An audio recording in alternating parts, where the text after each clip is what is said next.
انسان کے سامنے آنسو بہانا بے عزتی کی بات ہے، استغنا کے خلاف۔ اپنی حاجت لوگوں کے سامنے بیان بولو نہ کی جائے۔ اگر آپ نے کر دی، آپ کسی کے سامنے رو دیے، اس کی نظر میں آپ کی عزت کیا ہو جائے گی؟ کم۔ مت رو، اپنے آنسو چھپاؤ لوگوں کے سامنے۔ ہمارے حضرت فرمایا کرتے تھے اپنی بیماریاں بھی چھپاؤ۔ کوئی بیماری ہے کس کے بیان کرو، بولو، لوگوں کا نہ گیت گاؤ، میرے یہ مسئلہ، میرے یہ مسئلہ، میرے گردے میں مسئلہ، میرے پھیپڑے میں مسئلہ، میرے گلے۔ کسی کے سامنے بیٹھ جاؤ نا آج، اپنے دکھ ایسے بیان کرے گا لپٹ کے رونے کا دل کرتا ہے اس سے، ایسے، حالانکہ فٹ فاٹ ہوگا، میرے ساتھ یہ مسئلہ، میرے ساتھ یہ مسئلہ، میرے ساتھ یہ مسئلہ۔ بے بھائی تیرے ساتھ کوئی اچھا کام بھی قدرت نے کیا ہے؟ حضرت حکیم الامہ مولانا شرف علی تھانوی رحمہ اللہ تعالیٰ کو حضرت ڈاکٹر عبدالحی صاحب رحمہ اللہ نے خط لکھا، مسئلے لکھے نا، حضرت یہ مسئلہ، یہ مسئلہ، یہ ٹینشن، یہ پریشانی، یہ پریشانی، یہ پریشانی، یہ پریشانی، آپ دعا فرمائیں۔ تو انہوں نے لکھا، افسوس ساری ناشکری کی باتیں لکھی ہیں، شکر کا ایک جملہ بھی بولو نہیں لکھا۔ پہلے شیخ اس طرح کے ہوتے تھے کہ آپ کے اندر جو فالٹ ہے نا اس کی اصلاح کرتے تھے، اب بھی ہوتے ہیں، بہت سے لوگ اچھے ہیں، لیکن بہت سے ڈرامے بازی بھی آ گئی ہے اس میں۔ آج ایک آدمی نے مجھے بتایا کہ اچھا بھلا ایک رشتہ ہو رہا تھا میرا، تو لڑکی کے ابا جو ہیں ان کے کوئی شیخ، ان کے کوئی بزرگ ہیں، ان لڑکی کے ابا نے بزرگ سے پوچھا کہ میری بیٹی کے لیے فلاں کا رشتہ آ جائے، بزرگ نے استخارہ نکال کے منع کر دیا۔ یہ بھی ایک مبالغہ ہے، غلو ہے۔ اپنے بچوں کی شادی میں اپنے شیخ سے پوچھنے کی آپ کو ضرورت؟ دیکھو شیخ پیر و مرشد کا مطلب کیا ہوتا ہے؟ وہ آپ کو اللہ اللہ سکھائے، آپ کو دین کی باتیں سکھائے، آپ اس سے شریعت سیکھو، اللہ سے تعلق سیکھو۔ شادی بھی اپنی مرضی سے کرو، آپ ہر چیز میں شیخ سے پوچھا جا رہا ہے، تو بھائی وہ آپ کے گھر کے حالات آپ سے زیادہ نہیں جانتا۔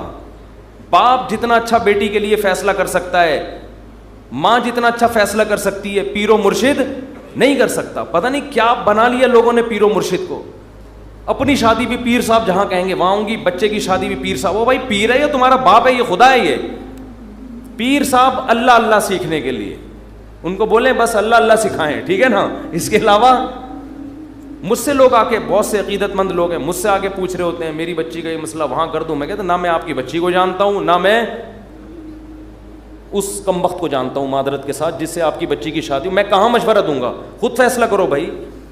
تو اتنا زیادہ اپنے گھروں میں یہ جو پیر و مرشد ٹائپ کی چیزیں ہیں، جو اور ایک نمبر پیر ہوگا نا وہ یہی مشورہ دے گا، کہے گا بھائی اللہ اللہ سیکھو، مجھے کیا پتا کہ آپ نے کہاں شادی کرنی ہے کہاں نہیں کرنی ہے، تو آپ کا گھریلو معاملہ ہے۔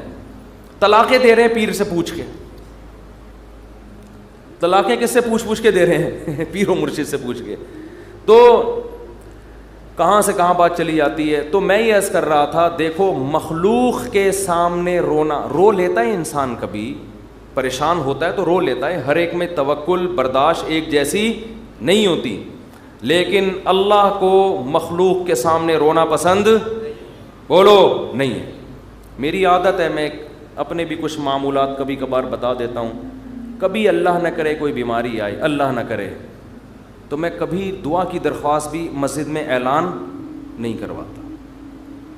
جیسے 8-10 سال پہلے مجھے ملیریا ہو گیا تھا، کافی رمضان میں ہوا، کافی بیمار، اور ملیریا بھی اپنی حماقتوں سے ہوا، احتیاط نہیں کی، اور ہو گیا تو بھی ٹیسٹ نہیں کرایا۔ فنٹر گیری چل رہی تھی اس وقت، تھوڑی انسان ذرا اور ینگ ہوتا ہے تو فنٹر پنا اس میں زیادہ ہوتا ہے، ٹیسٹ کروا لیتا، ٹائم پہ علاج ہو جاتا تو مسئلہ نہیں بنتا۔ بخار ہوا، اتر رہا ہے، چڑھ رہا ہے بخار، فنٹر گیری میں ہی ہم زندگی گزار رہے ہیں، وہ بہت ہی خطرناک ہو گیا۔ یہاں مؤذن، میں مارکیٹ سے شارٹ ہو گیا، 10-12 سال پرانی بات ہے۔ مارکیٹ سے جب بھی کوئی چیز شارٹ ہوتی ہے جو ہر وقت اویلیبل ہو تو لوگوں کو ٹینشن ہوتی ہے۔ مؤذن صاحب نے یہاں اعلان کر دیا، امام صاحب کی طبیعت بہت خراب ہے، تمام حضرات سے دعاؤں کی درخواست۔ میں نے مؤذن صاحب کی کھچائی کی، میں نے کہا میں نے آپ کو کہا ہے کہ آپ پبلک کو بتائیں کہ امام صاحب کی طبیعت خراب ہے، کیا ضرورت ہے شور مچانے کی؟ طبیعت کا ٹھیک ہونا، طبیعت کا خراب ہونا، یہ سب چیزیں نیچرل ہیں، نارمل ہیں، کبھی ٹھیک ہوگا، کبھی خراب ہوگا، کبھی مرے گا، کبھی جیے گا، ہر چیز کی مسجد سے اناؤنسمنٹ۔ پھر لوگوں کے فون آنا شروع, سنا ہے آپ بیمار ہو گئے, وہ ایک درد سر بن جاتا ہے انسان کے لیے. صرف ان لوگوں کو انسان بتا دے, اپنے چند بزرگوں کو جن سے اسپیشلی دعا کی درخواست کی جا سکتی ہے. بھئی طبیعت خراب ہے, آپ سے کہہ رہا ہوں کہ آپ میرے لیے دعا کریں. شور مچانے کی, لوگوں میں پبلش کرنے کی اس کو کی ضرورت نہیں ہے, یہ اللہ کو پسند نہیں ہے یہ عادتیں. آج اب دیکھو آبادی بڑھ رہی ہے نا, میں ہر نماز میں کوئی پرچی آ رہی ہوتے میرے فلاں کا بیمار ہے ان کے لیے دعا کرا دیں, میرے چچا کی طبیعت خراب ہے ان کے لیے دعا کرا دیں, میرے فلاں کا انتقال ہو گیا ان کے لیے دعا کرا دیں. اس کا کیا ہوتا ہے, میرے دماغ میں ان کا نام رکھنا مشکل ہو جاتا ہے. نام رکھنا کیا ہو گیا, الحمدللہ اللہ کا گلے کا توخ, ایک توخ ختم ہو گیا.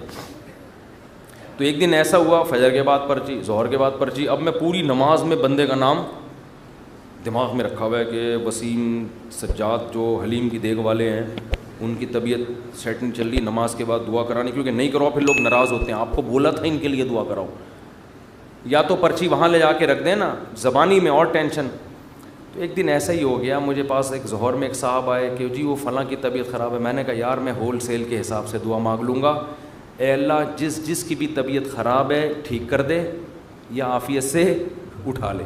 یہ تو نہیں میں نے کہا خیر ٹھیک کر دے اس کو, اور جو دنیا سے جا چکے ہیں اللہ ان سب کی, یہ تو چلتا رہے گا بھائی, کوئی مرے گا کوئی جیے گا. امام کو کیا مرغا بنایا ہوا ہے, کیا بنایا ہوا ہے آپ لوگوں نے امام کو, پورے محلے کی رپورٹیں اس کو, ہر گھر میں وہ فلاں بیمار فلاں. میں نے کہا, انہوں نے کہا نہیں اجتماعی دعا میں یہ ہوتا ہے اللہ ہو سکتا ہے کسی کی سن لے, اللہ ہو سکتا ہے کسی کی سن لے. شاید وہ ادھر کونے میں ایک بندہ بیٹھا ہوا اس کی ٹھا کر کے اوپر. میں نے کہا دیکھو دعا اس کی زیادہ قبول ہوتی ہے جو درد دل سے مانگتا ہے, اور درد دل سے آپ کے ریلیٹو مانگیں گے.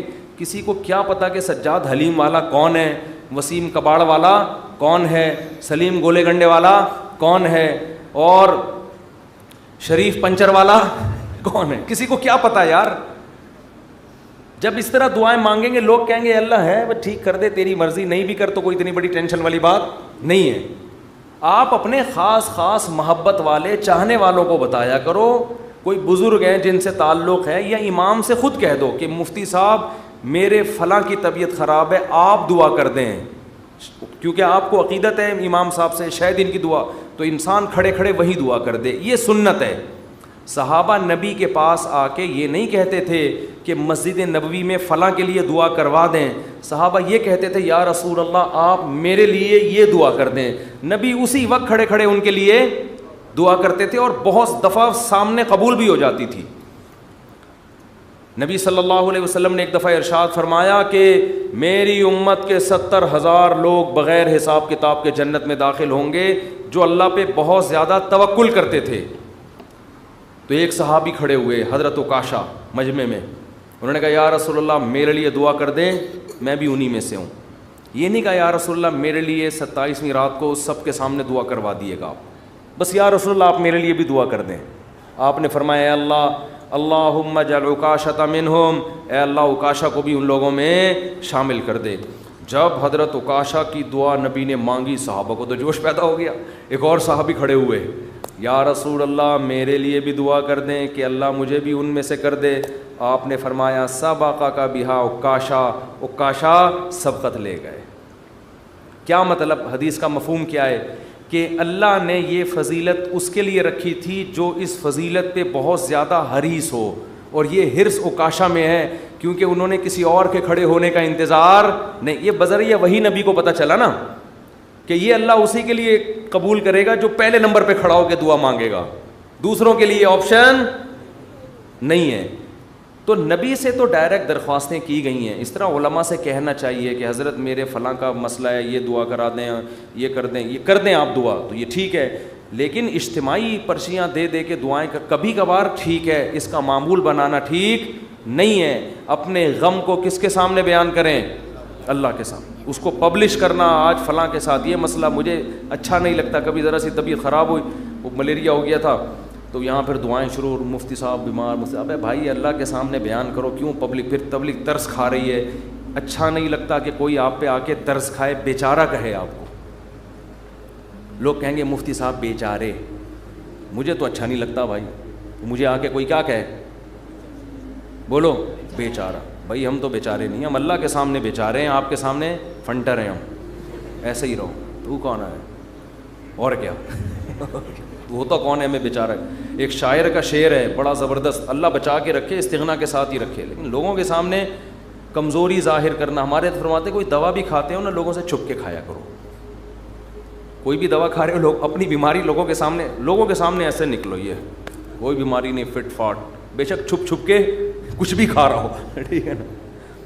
لوگوں کے سامنے مت غم کو ظاہر کرو. تو ایک شاعر نے بڑی اچھی بات کی ہے, رہبوتک خیر من رحموتک, کہ لوگ تجھ سے ڈریں.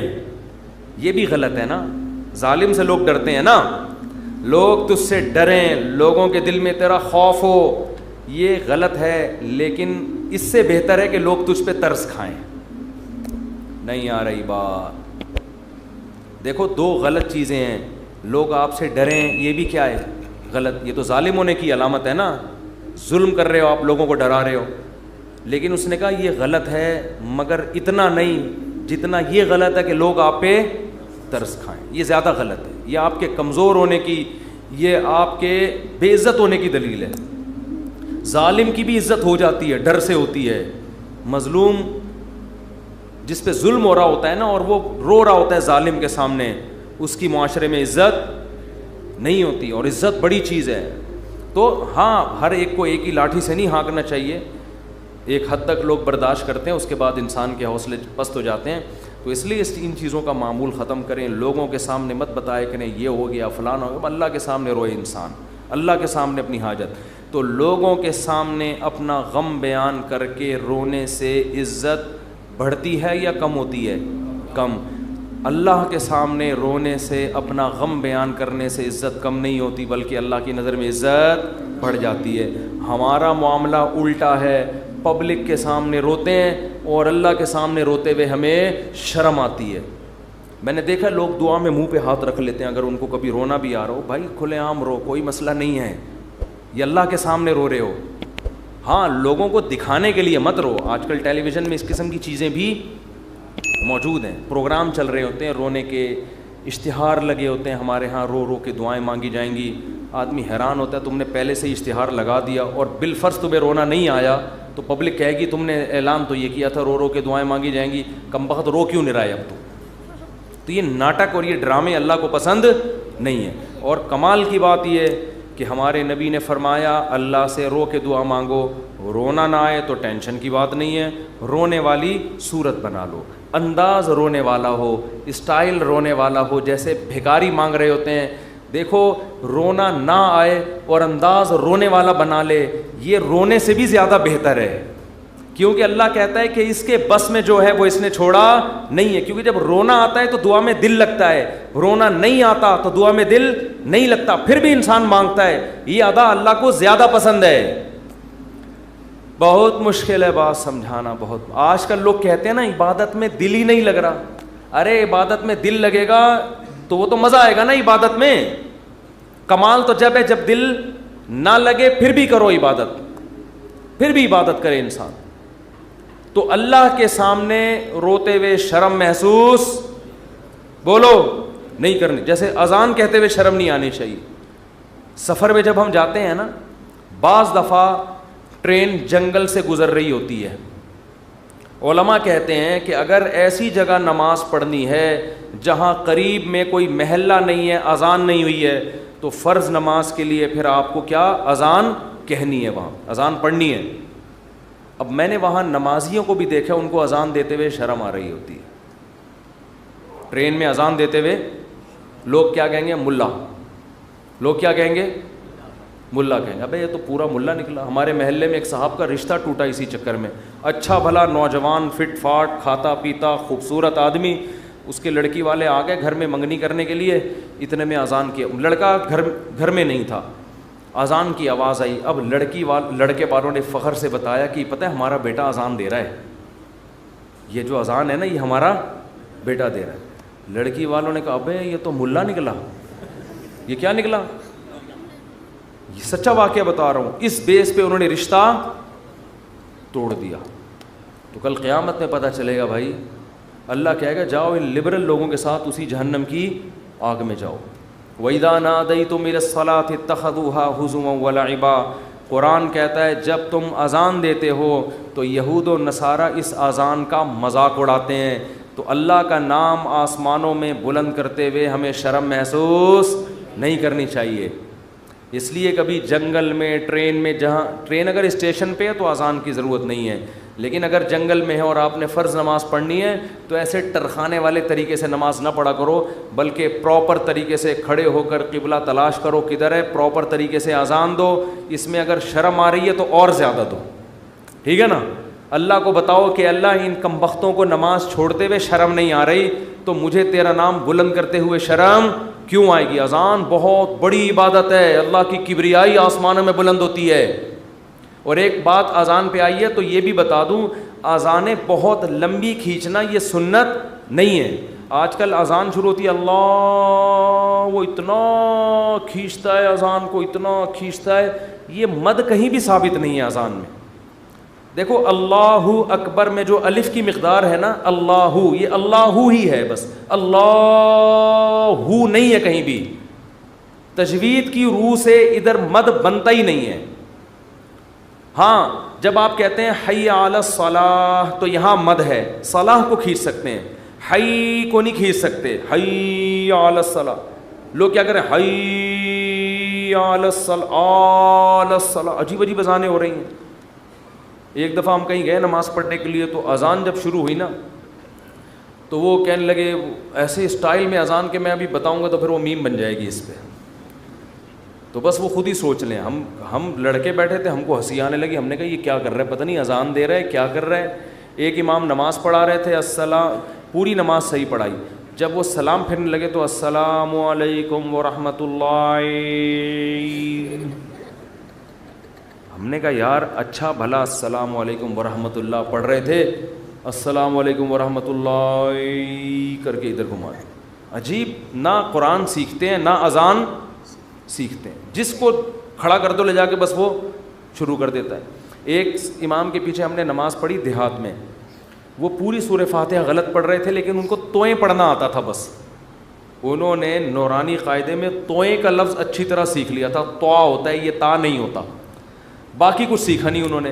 اب وہ نماز پڑھا الحمدللہ رب العالمین, حمدو کو پڑھ رہے ہیں حمدو. ہم نے برداشت کر لیا.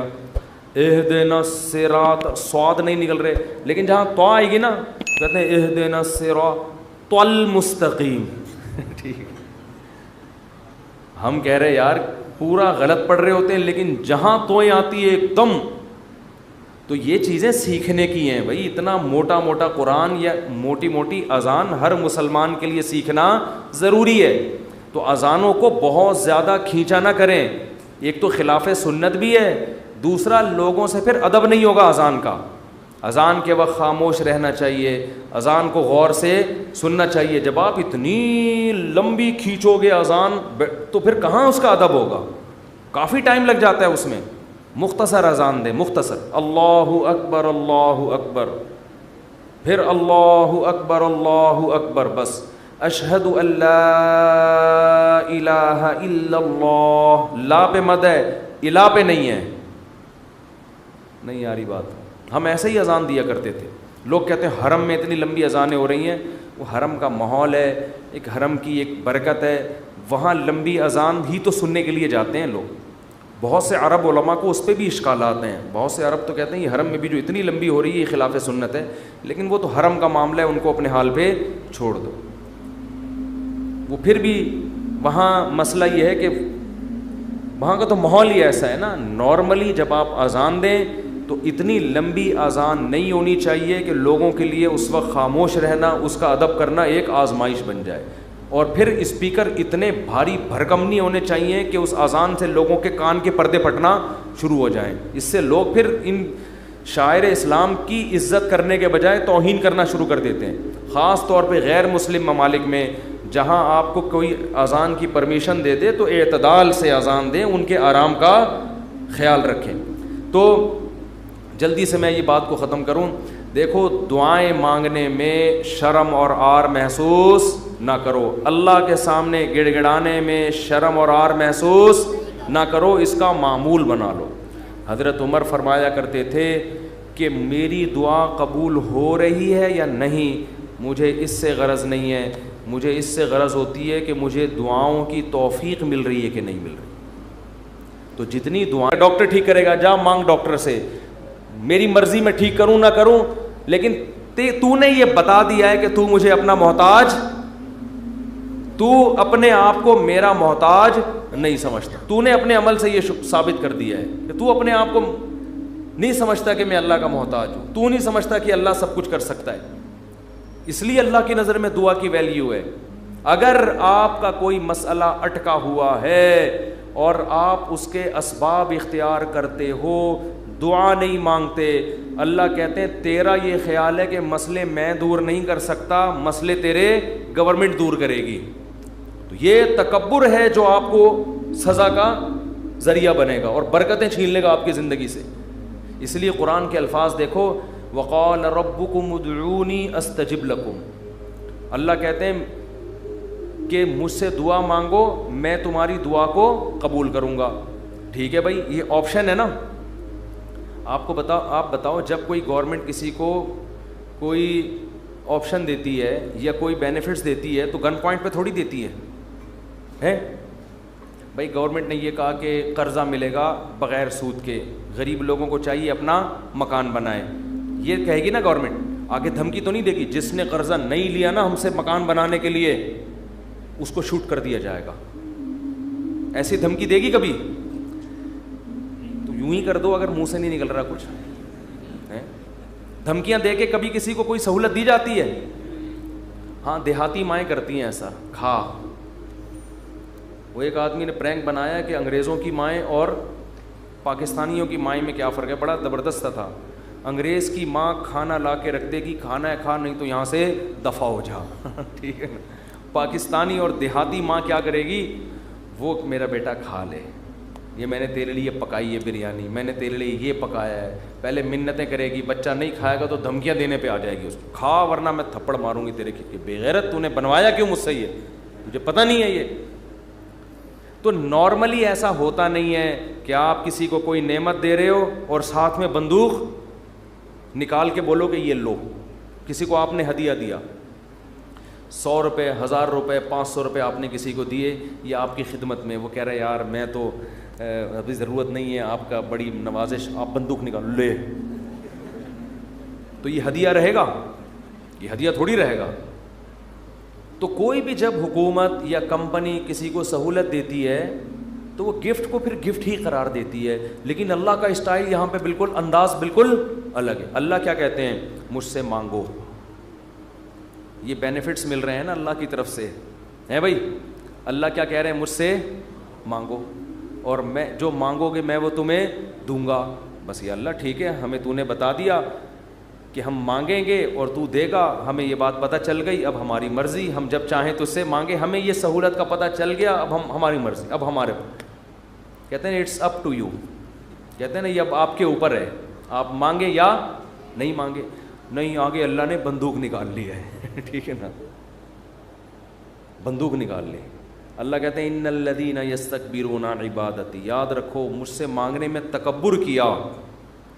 میں نے تو کہا ہے مانگو, اگر نہیں مانگا, کبر سے کام لیا کہ نہیں جی ہم نہیں مانگ رہے, سیدخلون جہنم داخرین, ذلیل کر کے جہنم کی آگ میں پھینک دوں گا. اڑے بھائی اللہ تو ہمیں گفٹ دے رہا ہے دعا کا یا جرمانہ لگا رہا ہے, کیا کر رہا ہے؟ سمجھ میں آنے والی بات ہے؟ کوئی سمجھ میں آنے والی بات؟ بالکل سمجھ میں نہیں آ رہی ہے. یہی وجہ ہے کہ قرآن میں اور مقام پہ جب اللہ نے کہا نا میری یہ نعمتیں کھاؤ, تو پھر یہ نہیں کہا نہیں کھاؤ گے تو یوں کر دوں گا, یہ نہیں کہا. اللہ نے قرآن میں کہا کلو وشربو, کھاؤ اور پیو, حد سے تجاوز نہ کرو. یہ نہیں کہا اگر نہیں کھایا نا تو جہنم میں پھینک دوں گا, یہ کہا قرآن نے. کیا ہو گیا بھائی؟ اللہ نے کہا فن کے ہو, نکاح کرو, یہ نہیں کہا نہیں کیا نا جہنم میں پھینک دوں گا میں. بشرطے کہ گناہ سے بچے انسان, گناہ کرو گے پھر تو جاؤ گے جہنم میں. لیکن جو بھی اللہ نے نعمتیں دی ہیں ان کو بندوق کی نوک سے نہیں اللہ نے کہا, کیونکہ وہ نعمت پھر نعمت رہتی نہیں ہے. وہ نعمت تھوڑی رہتی ہے پھر وہ. لیکن یہاں اللہ کیا کہہ رہے ہیں, مجھ سے مانگو میں تمہیں دوں گا. ہم خوش ہو گئے, زبردست اللہ کی طرف سے انعام مل گیا. ٹھیک ہے, جب سہولت سے ٹائم ملے گا تو مانگ لیں گے, موڈ ہوگا, اور نہیں بھی مانگا تو اللہ نے بس ایک آپشن دیا ہے کہ مانگو گے تو ملے گا. لیکن اللہ نے کیا کیا, انداز دیکھو, کہا کہ اگر نہیں مانگا تو جہنم میں ذلیل کر کے داخل کر دوں گا. سوال پیدا ہوتا ہے, اللہ یہ تو گفٹ دے رہا ہے یا ہمیں ڈرا رہا ہے, آزمائش میں ڈال رہا ہے؟ اللہ کہتے ہیں گفٹ بھی دے رہا ہوں, لیکن یہ بہت بڑی آزمائش بھی ہے. کیونکہ اگر کوئی بہت بڑا سیٹ آپ کو ایک خالی چیک دے اور کہے اس پہ پیسے لکھو اور سائن کر دو, اور آپ اس چیک کو اٹھا کے اس کے سامنے ڈسٹ بن میں ڈال دو, اس کا مطلب آپ یہ نہیں ہے کہ آپ کو پیسوں کی ضرورت نہیں ہے, آپ کا سیٹھ کے بارے میں خیال ہے کہ اس نے جھوٹا چیک دیا ہے, یہ جھوٹ بول رہا ہے, ورنہ کبھی آپ اس کو ڈسٹ بن میں اٹھا کے نہیں پھینکتے. بہت مشکل ہے بات سمجھانا, بہت مشکل. آپ غریب ہیں, کھانے کو روٹی نہیں ہے, ایک سیٹھ نے آ کے آپ کو ایک سونے کی ڈلی پکڑا دی, کہا لے موج کر, یہ کروڑوں روپے کی ہے. آپ نے اٹھا کے اس کو آپ نے کہا آپ نے اچھی آفر کی مجھے, بہت اچھا تحفہ ہے, بہت خوشی ہوئی, اب آپ جا سکتے ہیں. بیگم سے کہا اس کو کچرے میں پھینک دو. سیٹھ کو پتہ چلے گا نا تو وہ کہے گا بیٹا تو اتنا بڑا سیٹھ تو ہے نہیں کہ تجھے اس کی ضرورت نہ ہو, یہ تو میں جانتا ہوں, کھانے کو تیرے پاس روٹی نہیں ہے, یہ جو تو نے اس کو ڈسٹ بن میں پھینکا ہے نا, یہ اس کی علامت ہے تو مجھے جھوٹا سمجھتا ہے کہ میں نے تجھے جو سونے کی ڈلی دی ہے وہ سونے کی نہیں ہے, اس پہ سونے کا پانی چڑھا ہوا ہے. تو یہ کس کے جھوٹ بولنے, یہ اصل میں تم میرے اوپر الزام لگا رہے ہیں. اللہ کہتے ہیں مانگو. اللہ کو پتہ ہے کہ ہم سب محتاج ہیں, ہمارے درجنوں مسائل ہیں, ایسا دنیا میں کوئی نہیں ہے جس کے سارے مسئلے حل ہو گئے. مسئلہ حل ہوتا ہے تو 20 مسئلے پیدا کر کے حل ہوتا ہے وہ. اب دیکھو کتنے مسائل ہیں, کسی کوئی بے روزگار ہے, پیسے نہیں ہیں, پیسے آ گئے تو خطرات بڑھ گئے, ڈکیتی کا خطرہ, پیسے آ گئے تو 10 مسائل کھڑے ہو گئے, اور کوئی مسئلہ کھڑا ہو گیا, گردے کا مسئلہ ٹھیک ہوا, ہارٹ کا پیشنٹ بن گیا, اور 20 قسم کے مسائل ہیں نا. سب کچھ ٹھیک ہے تو پھر بھی سکون نہیں ہے زندگی میں, نیند نہیں آ رہی, نیند کی گولیاں کھا کے سو رہے ہیں. دنیا میں ٹینشن لیس آدمی کوئی بھی نہیں ہے. اب اللہ نے کہا مانگو. اب ہمیں اللہ نے بلینک چیک دے دیا ہے کہ جو لکھو گے میں دے دوں گا تمہیں. آپ نے اللہ کی اس آپشن کو, اللہ کی اس نعمت کو اٹھا کے ڈسٹ بن میں پھینک دیا. آپ ہر ایک کے در پہ جا کے اپنی حاجتیں بیان کرتے ہو, کبھی تھانے میں پہنچے ہوئے ہوتے ہو, کبھی ڈی سی آفس پہنچے ہوئے ہوتے ہو, کبھی ڈی ایس پی کے پاس پہنچے ہوئے ہوتے ہو, کبھی وزیر اعظم سے رابطے کی کوشش میں, کبھی مسجد کے امام سے آ کے کہہ رہے ہوتے چڑیل آ گئی ہے, کوئی دم درود کر کے اس کو بھگا دو گھر سے. 10 قسم کے, لیکن اللہ کا دروازہ کھٹکھٹانے کے لیے تیار نہیں ہو تو یہ اس کی علامت نہیں ہے کہ آپ کے مسائل حل ہو گئے. یہ اس کی علامت ہے کہ آپ نے اللہ کی آفر کو ہلکا سمجھا ہے, اللہ کو معاذ اللہ آپ نے جھوٹا سمجھا ہے, اللہ کو معاذ اللہ آپ نے اس کا بیان کو سیاسی بیان سمجھا ہے. لیکن جو ایمان والے لوگ ہیں وہ اللہ کی اس آفر سے فائدہ اٹھاتے ہیں. کتابوں میں لکھا ہے کہ یعقوب علیہ السلام کے بیٹے جب ان سے بچھڑے تھے, اتنی اللہ سے دعائیں مانگی کہ ان کے گھٹنے سجدے میں گر گر کے دعائیں مانگ مانگ کے ان کے گھٹنوں اور بازوؤں پہ نشان پڑ گئے تھے. وہ انبیاء بہت دعائیں مانگتے ہیں, ہر بات میں دعا, ہر بات میں دعا. قرآن کہتا ہے مجاہدین جو میدان جنگ میں لڑائی کے لیے اترتے ہیں وہ کیا دعا مانگتے تھے؟ ربنا افرغ علینا صبرا وثبت اقدامنا, اے اللہ ہمارے اوپر صبر کو انڈیل دے, ہمارے قدموں کو مضبوطی سے جما دے اور ہمیں ان دشمنوں پر فتح دے. تمام اسباب وسائل کے ساتھ اترے ہیں, مگر دعائیں کس سے مانگ رہے ہیں؟ اللہ سے. بدر میں دیکھو اللہ نے ہمارے نبی سے وعدہ کیا تھا مدد کروں گا, لیکن صحابہ کہتے ہیں نبی پوری رات مصلے پہ سجدے میں روتے رہے ہیں, اللہ سے مدد کی دعائیں مانگتے رہے ہیں. حالانکہ اللہ نے تو مدد کا وعدہ کیا ہے, پھر بھی مانگ رہے ہیں اے اللہ اگر یہ 313 شہید ہو گئے تو تیری دنیا میں عبادت کرنے والا کوئی بھی نہیں ہوگا. اللہ کو واسطے بھی دے رہے ہیں. جہاں پیغمبروں کے ساتھ کوئی, زکریا علیہ السلام کی اولاد نہیں, اللہ سے اولاد مانگ رہے, پوری زندگی اسی میں گزر گئی, بڑھاپے میں جا کے اولاد ملی ہے. تو سارے پیغمبروں کا اللہ نے یہی تذکرہ کیا, ہر بات میں دعا. سلیمان علیہ السلام جو حاجت پوری ہو رہی ہے فوراً کیا کر رہے ہیں, اللہ سے دعا. ایوب علیہ السلام پریشانیوں میں, زندگی ٹینشنوں میں, بیماریوں میں, قرآن کہتا ہے اللہ سے ہاتھ اٹھا کے دعائیں مانگتے تھے. انی مسنی الضر, اے اللہ بہت پریشانی میں ہوں. انت ارحم الراحمین, تو سب سے زیادہ رحم کرنے والا. پیغمبروں کو اس سے غرض نہیں ہوتا, اس سے غرض نہیں ہوتی کہ دعا قبول ہو رہی ہے یا نہیں ہو رہی. وہ کہتے ہیں ہم مانگتے رہیں بس, ہمارا کام کیا ہے. اور یاد رکھو جب قبول نہ ہو رہی ہو نا پھر مانگنے کا مزہ ہے. مزہ کب ہے؟ آپ کے کیسی الٹی الٹی باتیں کرنے کے لیے مصطفیٰ نے بلایا ہوا ہے. قبول نہ ہو رہی ہو نا تو پھر ہے مانگنا, تبھی تو یہ اس کی علامت ہے کہ آپ کا اللہ پہ ایمان ہے اور وہی قبول ہوتی ہے. بعض دفعہ آپ اللہ سے جو چیز مانگتے ہیں اللہ وہ نہیں دیتا, اس کا آلٹرنیٹ دے دیتا ہے.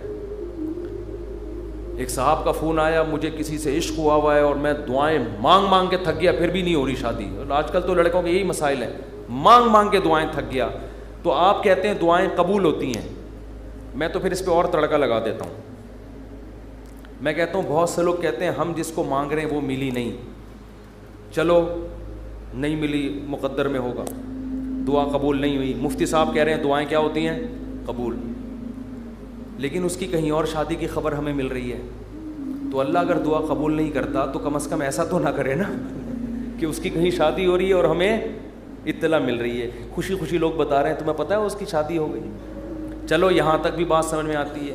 اس کے بچہ ہوا, ہمیں اطلاع دی جا رہی ہے آ کے, ارے تمہیں خوشخبری سنا ہے وسیم بھائی, کوئی وسیم بیٹھے ہو تو معذرت, تمہیں پتہ ہے وہ جو تمہاری کلاس فیلو تھی اس کی ایک جگہ شادی ہو گئی تھی, اس کے ماشاءاللہ آج بیٹا پیدا ہوا ہے.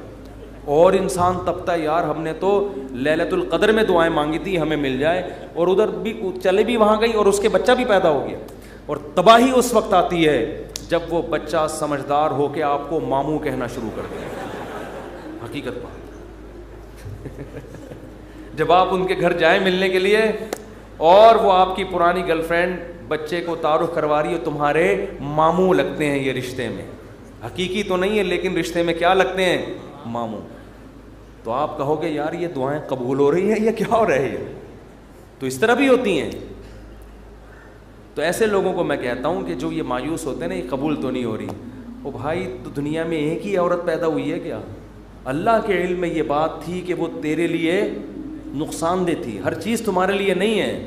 قرآن کیا کہتا ہے, آسان تکرہوا شیئا, بہت سی چیزوں کو تم پسند نہیں کرتے لیکن اللہ نے اس میں خیر رکھی ہوتی ہے. بہت سی چیزوں کو تم پسند کرتے ہو اللہ نے اس میں تمہارے لیے خیر نہیں رکھی ہوتی. واللہ یعلم, اللہ کہتے ہیں مجھے پتہ ہے, وانتم لا تعلمون, تم جاہل ہو, تم نہیں جانتے. اللہ سے آگے نکلنے کی کوشش مت کرو. سورہ کہف میں واقعہ نہیں ہے کیا کہ حضرت خضر علیہ السلام نے ایک نوجوان بچے کو قتل کر دیا تھا. موسیٰ علیہ السلام نے پوچھا کیوں مارا, ان میں ماں باپ کا کیا قصور تھا؟ فرمایا یہ بچہ بڑا ہو کر ماں باپ کا باغی بنتا, اس لیے اللہ نے اٹھا لیا اس کو. اور نیک والدین تھے, اللہ ان کو دوسری اولاد دے گا. اب وہ والدین تو رو رہے ہوں گے ہائے ہمارا بچہ اللہ نے چھین لیا ہم سے. بھئی اللہ کے علم میں یہ بات ہے کہ اس کے کا نعم البدل اللہ تمہیں عطا کرے گا اور وہ ایسا ہوگا جو تمہاری خدمت کرے گا. تو ہمیں نہیں پتا, کچھوں کے اولاد نہیں ہوتی وہ پریشان ہے, ہو کیوں نہیں رہی, اسی میں خیر ہے. کیا بھروسہ کوئی اولاد ہو اور وہ آپ ہی کا سر بجانا شروع کر دے. وہ آپ جو جیسا چل رہا ہے اللہ سے اچھی امید رکھو, اے اللہ میرے ساتھ یہی ٹھیک, سر پہ بال اگائیں ٹھیک ہیں, نہیں یوں بولا کرو مجھ پہ ٹنڈ سوٹ کرتی ہے اس لیے اللہ مجھے بال نہیں دے رہا. بہت سے لوگوں کے مسئلہ بال ہی نہیں اگ رہے, مالشیں کر کر کے, زیتون کی مالشیں, یہ آملہ کھا لیا انہوں نے, لگانے کے بجائے نا کھانا شروع کر دیا انہوں نے, نہیں اگ رہے ہیں. ایسے لوگ ایسے گنجے دنیا میں موجود ہیں. مجھ سے آگے پوچھ رہے ہوتے ہیں آپ نے کیا کیا ہے جو آپ کے بال اگائے؟ تو بھائی ہر ایک کے نہیں اگیں گے یہ آزمائش ہے اللہ کی طرف سے. تو اسی میں صبر کرو یار, مر کے کیا ہو جائیں گے, ختم. اسی میں اس پہ روٹیاں پکاؤ. جب ایک بڑا سر ہو نا اور بڑی خوبصورت سی ٹنڈ ہو تو میرا تو دل کرتا ہے اس کو دھوپ میں گرم کر کے اس پہ چپاتیاں مزہ آتا ہے. سر بھی بڑا ہو اور تمیز سے بنا ہوا, تو ایک دم ایک ایسا فیل سا ہوتا ہے. خیر یہ تو مزاق, اس پہ ایڈریس لکھ لو, کبھی گم نہیں ہو گیا آپ. تو اگر اللہ نے ٹنڈ دیے, بہت سے کام اس ٹنڈ سے لیے جا سکتے ہیں. ایڈریس لکھ دو اس پہ, تو اس کا فائدہ یہ ہوگا کہ کبھی بھی گم نہیں ہوگے. خیر یہ تو میں مذاق کر رہا ہوں, لیکن اللہ نے جو آزمائش مقدر کی ہے, کیا کرو بھائی, صبر. خواتین پریشان ہوتی ہیں, بچے مر جاتے ہیں بعض دفعہ بچپن میں. نبی نے کیا فرمایا, جس عورت کا بچپن میں بچہ مر گیا اور اس نے صبر کیا, میں اس کے لیے جنت کی ضمانت لیتا ہوں. بے صبرے لوگ اللہ کو پسند نہیں ہیں. ہم نے اپنے بچپن میں ایسی عورتیں بھی دیکھی ہیں, جوان بیٹا مر گیا, آنسو نکل رہے ہیں ان کے, میں نے خود اپنی آنکھوں سے دیکھا, آنسو نکل رہے ہیں ماں کے, لیکن اللہ سے کہہ رہی ہے, اے اللہ یہ آنسو میرے اختیار میں نہیں ہے اس لیے رو رہی ہوں, کہیں تو مجھے بے صبرے لوگوں میں شامل نہ کر لینا. میں نے ایسی عورتیں دیکھی ہیں بچپن میں, جوان بیٹا مرا ہوا ہے اور ماں رو کے کیا کہہ رہی ہے, اللہ یہ میرے اختیار میں نہیں ہے اس لیے رو رہی ہوں. دیکھو ایسی عورتیں ہوا کرتی تھیں. اب تو چیخنا, چلانا, واویلا کرنا, شور شرابہ, گھروں میں چیزیں اٹھا کے پھینکنا, اس کو سمجھتے ہیں بڑا نیک آدمی ہے یہ دنیا. تو صبر کرنے والے پسند ہیں. مانگتے رہو مانگتے رہو مانگتے رہو, اس چکر میں مت پڑو کہ کون سی قبول ہو رہی ہے کون سی نہیں ہو رہی. ہر چیز اللہ سے مانگے. نبی نے فرمایا جوتے کا تسمہ بھی ٹوٹ جائے تو کس سے مانگو, اللہ سے. اس کا مفہوم پتہ ہے کیا ہے, مطلب یہ کہ لوگوں سے مت مانگو, لوگوں سے مت مانگو. ہر حاجت کس کے سامنے پیش کرنی ہے, اللہ سے. پھر قبول ہو جائے ٹھیک ہے, نہیں ہے تو زیادہ ٹھیک ہے. اور میں نے تو اپنی زندگی میں دیکھا ہے بھائی کہ انسان حقیقت میں اللہ سے گڑ گڑا کے مانگتا ہے نا, دعا قبول ہوتے ہوئے نظر آتی ہے اس کو. دیکھو دعا کی حیثیت کیا ہے کہ آپ نے اللہ کے دفتر میں اپنی فائل جمع کرا دی, تسلی ہو گئی, آپ کا کام اب ہو جائے گا, اب آپ ٹینشن نہ لیں. لوگ کہتے ہیں نا گورنمنٹ کے ادارے میں, بھائی ہم نے فائل جمع کرا دی ہے, اب ہمارے بس میں جو تھا وہ ہو گیا, اب یہ پروسیس سے گزرے گی, جو بھی آپ کا پلاٹ آپ کے نام ہونا ہے, گاڑی آپ کے نام ہونی ہے, گھر پہ آپ کو میسج آ جائے گا. اب تمیز سے بیٹھ جاؤ, بار بار جا کے وہاں پوچھتے نہیں رہو فون کر کے, سر میرا کام ہو گیا, سر میرا کام ہو گیا. بھائی فائل, پیشنٹ آپ ہاسپٹل میں, اچھے ہاسپٹل میں اگر آپ داخل کرا دیتے ہو, آپ کہتے ہو وہ بندہ سیو ہے, اب یہ ڈاکٹروں کے حوالے میں نے کر دیا, اب آپ تسلی سے. تو جب آپ دنیا میں تسلی کر لیتے ہو یار پیشنٹ ڈاکٹروں کے حوالے کر دیا, فائل گورنمنٹ کے دفتر میں جمع کرا دی ہے, تو اللہ کے ہاں دعا مانگ کے بھی مسلمان کو تسلی ہوتی ہے, میں نے اپنا دکھڑا کس کے سامنے رکھ دیا ہے, اللہ کے. اب اس کی مرضی ہے, وہ کرے ٹھیک ہے, نہیں کرے تو بھی ٹھیک. اب میرے لیے جو فیصلہ ہوگا وہ بہتر ہوگا.